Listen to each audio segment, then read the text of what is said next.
Sortez vos cahiers et vos stylos car le nouveau collège Lucie Aubrac est prêt d'être livré après l'incendie qui avait ravagé le précédent établissement en juin 2017. La solidarité se veut maître mot de cette crise sanitaire. Alors que les entreprises se débattent pour survivre, le pacte économique vient les aider à sortir la tête de l'eau. Enfin, toujours solidaire, nous recevrons Christian Chedru, le président de la Banque alimentaire de l'Isère qui a plus que jamais besoin du soutien de ses généreux donateurs. Bonjour à tous, je suis ravie d'être avec vous pour ce JT du mercredi 27 janvier. Toutes les heures, à partir de 18h, retrouvez l'essentiel de l'actualité du Grand Grenoble. Après Olivier Véran, la semaine dernière, au tour de Gérald Darmanin de se rendre en Isère, le ministre de l'Intérieur s'est d'abord rendu à Vaux-en-Velin, près de Lyon, puis ensuite à Bourgoin-Jallieu. Il inaugurait l'emménagement de la police dans son nouveau commissariat. Le collège Lucie Aubrac se reconstruit à vitesse grand V, alors que l'établissement de la Villeneuve avait été totalement incendié en juin 2017. Le département avait décidé de raser complètement pour en reconstruire un nouveau. Un chantier qui durera 12 mois, là où il en faut généralement 18. Plus de précision avec Maxime Lequeux. Les engins de chantier destinés aux grosses œuvres s'activent depuis près de 6 mois au collège Lucie Aubrac de la Villeneuve et le travail des 150 ouvriers du site n'a pas été freiné par la situation sanitaire. Il y a 3 ailes sur le bâtiment, donc on est déjà, vous voyez qu'en 1 semaine et demie, on a levé la quasi-totalité des salles de classe de l'aile nord, ce qui vous donne à peu près l'échelle de temps, c'est-à-dire que d'ici 3 semaines, on aura monté la totalité des salles de classe en ossature bois 3D. Les futures salles de classe sont en réalité des modules fabriqués en dehors du site. L'assemblage de 3 de ces structures suffit pour concevoir une salle de classe et 10 sont installées chaque jour.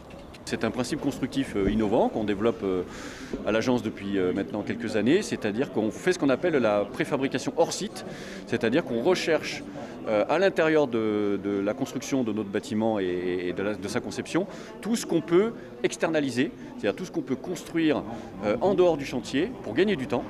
Pour aller plus vite, un circuit court a été privilégié. Le bois utilisé provient de la région et l'usine qui produit les modules est située à Pontcharrat. Un programme d'insertion pour les demandeurs d'emploi a également été mis en place. Nous demandons aux entreprises d'embaucher un certain nombre de personnes en recherche d'emploi. Et c'est ce qui a été fait particulièrement sur l'entreprise qui fabrique les modules en bois. Et aujourd'hui, c'est 6 personnes qui ont un emploi depuis le mois de juillet et qui participent à la fabrication de ces modules. Donc là aussi, c'est un succès. Et pour que la réussite soit totale, un impératif doit absolument être respecté. Les 400 élèves du collège doivent retrouver les bancs de l'école en septembre prochain. Actuellement, on est dans les délais, donc c'est vrai que nous, on est contraints aussi par une rentrée scolaire au 1er septembre. Donc c'est vrai qu'à l'initiative du projet, il y avait toujours une crainte d'avoir une rentrée décalée. Il y avait aussi cette crainte de la crise sanitaire, de perdre du temps dans la construction. Et donc du coup, là, on est plutôt satisfait et impatient de pouvoir rentrer dans ce nouveau collège au 1er septembre. Ce collège réussira le tour de force de sortir de terre en seulement 12 mois. Pour comparaison, ce genre d'établissement se construit normalement en 18 mois. Dans ce contexte où certains secteurs souffrent, certaines structures tentent de survivre. Alors Grenoble-Alpes Métropole, le Pays Voironnais et le Grésivaudan viennent de signer un pacte avec 21 entreprises et structures économiques du Sud-Isère, comme la CCI de Grenoble et l'Université Grenoble. L'idée du pacte économique local est de renforcer l'attractivité du territoire en aidant les TPE, PME et PMI à traverser la crise sanitaire et même à se développer. Avec des mesures concrètes des grands groupes pour être plus forts, tous ensemble. Explication. Le pacte économique local, c'est une initiative qui date déjà de plusieurs mois et qui s'est renforcée pendant la crise sanitaire autour de 24 grandes entreprises du territoire, grands acteurs économiques du territoire, collectivités, tout simplement pour, renforcer nos coopérations, pour accélérer la reprise et la relance économique sur notre territoire et donner du sens à ce que s'appelle l'économie locale, c'est-à-dire de façon très concrète, comment les grands groupes aujourd'hui, travaillant sur notre agglomération, le Voironnais et le Grésivaudan, peuvent être utiles au développement des TPE et des PME qui existent sur ce territoire et comment nous, les collectivités, nous pouvons mieux soutenir, mieux appuyer cette dynamique qui se crée. Des grands groupes comme HP, des grands groupes comme Soitec, Radial dans le Grésivaudan et autant d'entreprises qui, Schneider, qui ont à cœur tout simplement de faire territoire. C'est finalement ce qu'on appelle la résilience, c'est-à-dire s'unir. C'est très montagnard en fait comme façon de faire. C'est s'unir pour résister et notamment à la crise sanitaire, à la crise économique que nous vivons. Autre pacte, celui de la solidarité. Pour en parler, Christian Chedru, bonjour. Bonsoir. Vous êtes président de la Banque alimentaire de l'Isère. La collecte annuelle de la Banque alimentaire, initialement prévue le 27 et 28 novembre, a été reportée et aura lieu du jeudi 28 au dimanche 31 janvier. Où est-ce qu'on pourra trouver sur le département ? Alors, sur l'ensemble du territoire, 100 magasins, 100 hypermarchés, markets et autres, on sera présent, nous serons présents, gilet orange, pour récupérer, collecter des dons qui nous seront donnés par l'ensemble des clients de ces magasins. Quelles étaient les raisons finalement de ce report de la collecte ? Alors, des raisons sanitaires, la crise sanitaire étant là, comme vous le savez. La banque alimentaire a été ouverte depuis tout le temps pour la période de 2020, du mois de mars jusqu'au fin décembre. Nous sommes venus en substitution de certaines associations, donc on a eu beaucoup de produits distribués. On est environ sur 50 tonnes de produits distribués chaque semaine. Donc de fait, effectivement, nous avons besoin de produits nécessaires à bien manger, des produits en termes de nutrition assez intéressants. Je pense à du riz, je pense à des lentilles. Et de fait, cette collecte vient à point nommé. Du mois de novembre, pour des raisons sanitaires, nous avons repoussé à ce prochain week-end, donc ce jeudi 28 jusqu'au dimanche 31. On sera dans les magasins, on sera ravis de rencontrer les téléspectateurs de Télégramme. Et puis effectivement, on attend beaucoup de dons parce qu'on a une forte hausse de bénéficiaires. Alors justement, la précarité est plus que jamais présente. Vous constatez une hausse des bénéficiaires, ça se chiffre à combien de personnes ? Alors, la paupérisation, malheureusement, s'installe complètement dans notre territoire. Aujourd'hui, nous avons 16% de plus de bénéficiaires.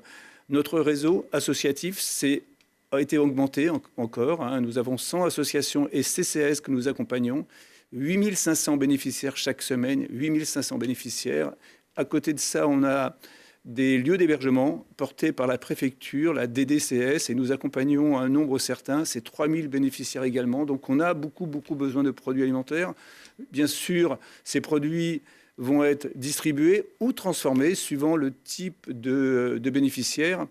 Et puis, on s'aperçoit que dans la hausse des bénéficiaires, nous avons beaucoup d'étudiants également. Les étudiants qui se trouvent sur le campus. On accompagne une association qui a créé son épicerie étudiante. Donc, on essaie d'être présent pour l'ensemble des personnes, femmes, bébés, étudiants, retraités, et puis chômeurs, parce que malheureusement, c'est quelque chose d'actualité. Au-delà des étudiants, est-ce qu'il y a d'autres catégories de population peut-être qui sont devenues bénéficiaires aussi ? Alors, on a des femmes battues, malheureusement, des violences conjugales. Il y a des structures qui ont été ouvertes pour accompagner ces personnes-là. On a aussi beaucoup de familles qui ont des bébés. Et là, maintenant, nous sommes en recherche de produits spécifiques pour bébés. Là, aujourd'hui, nous avons récupéré, collecté, utilisé, distribué du lait infantile. Donc, c'est quelque chose qui est assez important également. Quelles sont les conditions pour pouvoir bénéficier de cette aide alimentaire ? Alors, nous accompagnons, des associations qui doivent être habilitées au niveau de la préfecture de région. L'habilitation, c'est d'avoir l'autorisation de faire de la distribution alimentaire. Ces associations vont avoir un cahier des charges et ils vont pouvoir accompagner des personnes qui sont en difficulté. Souvent, ce qu'on appelle le seuil de pauvreté, c'est le quotient familial qui permet de savoir si la personne ou non peut bénéficier de cette aide. Cette aide va, pour la Banque alimentaire, à travers son réseau, va représenter pratiquement 6 kilos de produits alimentaires chaque semaine. 6 kilos de produits alimentaires chaque semaine, c'est l'équivalent d'environ 1 000 € d'économie pour la famille, par personne. Donc c'est assez intéressant et c'est nécessaire, bien sûr, parce que ça évite pour ces personnes de mal manger. Et de mal manger, ça induit des problèmes de santé, diabète, maladies cardiovasculaires. Et le fait qu'on ait le choix de produits alimentaires, la diversité fait que ces personnes-là peuvent mieux manger. Alors justement, pour les collectes, petit rappel, qu'est-ce qu'on peut donner, qu'est-ce qu'on ne peut pas donner? Alors, ce qu'on peut donner, c'est tous les produits secs qui peuvent être en boîte. Je pense à des sardines, entre autres. Je pense à des conserves ou des bocaux de légumes ou de fruits. Je pense à des produits secs type le riz. Ça peut être des lentilles. On peut avoir des produits pour bébés, bien évidemment. Ce qu'on ne donne pas, c'est des produits frais. Produits frais qui n'ont pas de durée de vie supplémentaire. Notre objectif à nous, c'est de pouvoir avoir ces produits et les distribuer dans le temps. Tout à l'heure, je parlais de 6 kilos par bénéficiaire, soit environ 50 tonnes. 50 tonnes, c'est pratiquement 25 tonnes de produits frais, 25 tonnes de produits secs. Les produits secs, je viens de les citer. Donc, on a besoin effectivement beaucoup de produits. L'année dernière, en novembre 2019, quand nous avons fait notre collecte, nous avions eu 200 tonnes de produits. 200 tonnes de produits collectés. On vise effectivement ces quantités-là. Donc, on a besoin absolument de ces quantités-là parce qu'on a une hausse de bénéficiaires qui aussi nécessite beaucoup plus de produits. Vous l'avez dit, donc une hausse des bénéficiaires, une hausse aussi des donateurs, en tout cas des approvisionnements.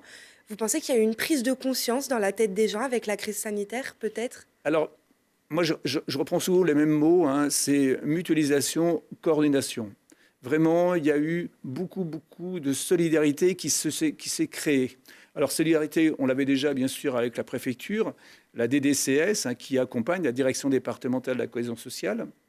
Le département nous a bien accompagnés. Pendant 15 semaines, nous avons eu chaque semaine 1 tonne de fruits et légumes locaux. Ça, c'était aussi un point intéressant. C'était le projet. Les agriculteurs ont des produits alimentaires. La restauration collective dans les collèges était fermée. Eh bien, on a eu cette opportunité-là. Et ça a continué jusqu'à la semaine dernière. Ça, c'est intéressant. On a eu aussi beaucoup de dons à travers des chèques qui nous ont été remis. Les entreprises privées également, et puis les collectivités.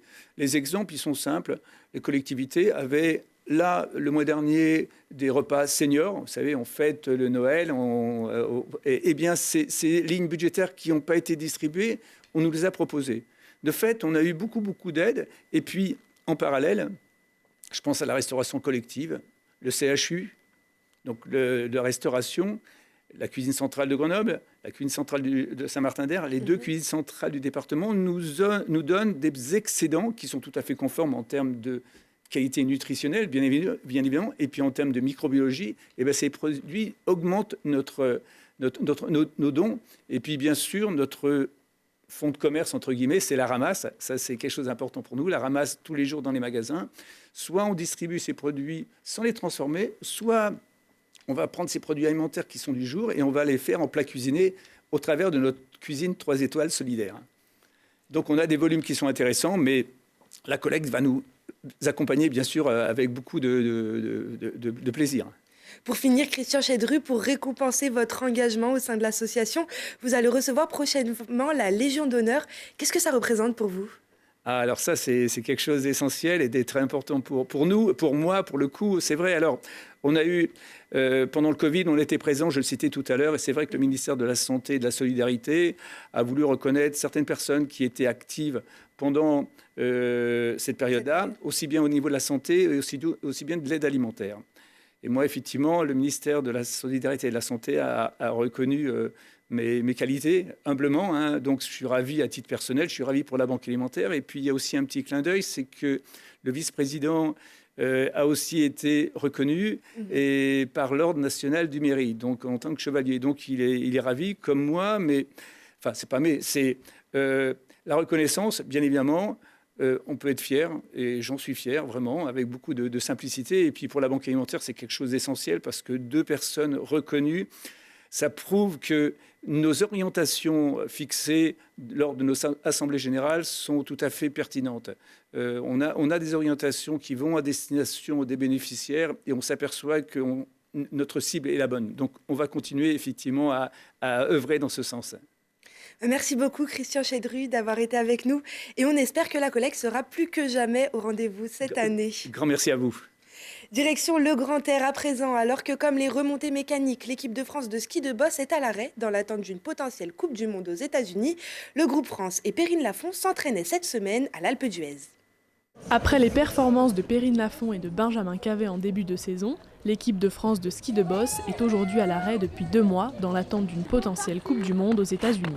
Le groupe France était cette semaine à l'Alpe d'Huez pour des séances d'entraînement sur un stade du Signal spécialement aménagé pour eux. La piste, elle s'y prête parfaitement parce qu'il y a vraiment de la longueur, il y a de l'inclinaison, on peut vraiment avoir de la visibilité sur toute la longueur. Donc pour nous, c'est un terrain de jeu idéal.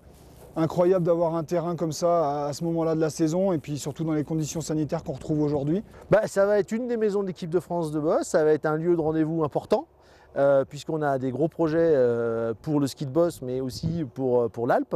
Le stade permanent, c'est quoi? C'est un stade à destination de l'entraînement de l'équipe de France, d'avoir un lieu avec des conditions exceptionnelles, entre guillemets, et une piste exceptionnelle digne des plus grandes. Une piste permanente à l'Alpe d'Huez, ce n'est pas pour déplaire à la championne olympique Perrine Lafont, qui a apprivoisé la piste ces dernières semaines. Tous les hivers, on est à la recherche d'un stade, qui est-ce qui veut nous accueillir, alors que si là on a un stade fixe à l'année où ce sera sûrement notre base d'entraînement, avec une piste qui est comme celle qu'on peut retrouver sur les Coupes du Monde, ce sera vraiment une bonne préparation pour la saison olympique. Ça permettra aussi d'avoir un peu de stabilité dans notre préparation. Voilà, on a besoin de skier dans les bosses. On sait que voilà, on a le stade qui est permanent là et ce sera plus simple, je pense, en termes de logistique. Si la vision du partenariat Alpe d'Huez équipe de France est claire, la suite de la saison reste bien vague pour le groupe. Une situation sanitaire inédite et difficile, tant pour les coachs que pour les athlètes. On essaye de se mettre dans notre bulle au sein de l'équipe, d'être vraiment que entre nous. Moi, en tant que chef d'équipe, ça fait maintenant quelques années que je suis sur le groupe et pour moi, aujourd'hui, en termes de gestion, c'est ce qui est le plus difficile. Mais par contre, nous, on reste focalisés sur notre objectif, on s'entraîne pour rester les meilleurs. Et après, la suite, on verra. Les moments durs, c'est les moments d'attente. C'est quand on ne sait pas exactement ce qui va se passer. Dès qu'on sait ce qui va se passer, on est fixé et puis on peut travailler pour que ça se passe bien. 2 mois, c'est long, on a le temps de tergiverser, on a le temps de ne plus être trop dans le bain de la compétition aussi. Enfin, on le savait que ça allait être un hiver compliqué, donc on était un peu préparé à ça quand même. Toujours est-il, l'équipe de France de ski de boss a trouvé à l'Alpe d'Huez une seconde maison et un avenir plein de projets. On peut imaginer des Coupes de France, des Coupes d'Europe, des stages permanents pour des clubs, pour des plus jeunes, etc. Et le projet phare, en cette année pré-olympique, entre guillemets, c'est d'organiser une Coupe du Monde en France et à l'Alpe. Je pense qu'il y a une belle équipe à l'Alpe qui fait qu'on a envie d'avoir du ski de haut niveau. Évasion encore en montagne. Cette semaine, Voyons voir vous propose un numéro 100% blanc au cœur d'une des courses mythiques de chiens de traîneau dans un décor alpin savoyard unique au monde. La Grande Odyssée 2021. Il s'agit de l'une des plus belles et des plus exigeantes courses de chiens de traîneau dans les Alpes françaises. Ces athlètes du grand froid parcourent des centaines de kilomètres et grimpent plus de 3000 mètres de dénivelé grâce à des chiens d'exception. Mais au-delà du défi sportif, il s'agit de défendre des valeurs environnementales, l'esprit d'équipe ou encore l'authenticité de l'effort. L'émission est à retrouver ce jeudi à 20h45 sur notre antenne. Après Voyons voir, ce sont les hockeyeurs qui animeront la soirée sur Télé Grenoble. Les brûleurs de loups affronteront les Scorpions de Mulhouse qui sont à ce stade 9e du classement, tandis que les Grenoblois sont à la 6e place. Le match sera diffusé en direct ce vendredi à 20h15 sur notre antenne. C'est la fin de ce journal. Merci à tous de nous avoir suivis. Rendez-vous demain à 18h puis toutes les heures pour un nouveau point sur l'actualité. Excellente soirée à tous.